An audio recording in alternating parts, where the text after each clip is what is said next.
Navigating luggage rules can be tricky, and if you wonder what's the difference between a personal item and a carry-on.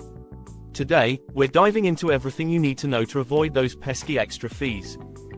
What's the difference? First things first, let's clear up the terminology.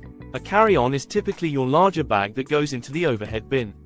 A personal item is a smaller bag like a purse or laptop case that fits under the seat. Personal item essentials. Personal items are usually things like backpacks, laptop bags, or camera cases. They need to fit under the seat in front of you, and the typical size limit is about 9 by 10 by 17 inches. Carry-on baggage overview. Carry-on luggage, on the other hand, should fit in the overhead bin.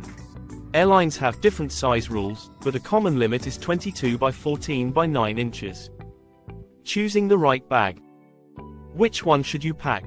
For short trips, a personal item might be enough. But for longer trips, a carry-on gives you more room for clothes and essentials.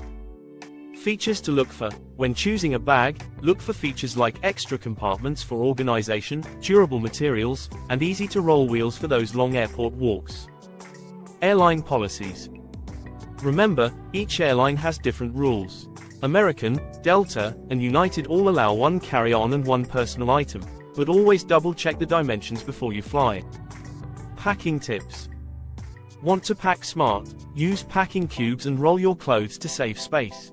Don't forget to separate your liquids for easy access during security checks. Now you're all set. With the right bag and a little preparation, you can breeze through your next trip without any surprises. Happy travels! Found this helpful? Let us know in the comments, and don't forget to subscribe for more travel tips to make your next flight even better.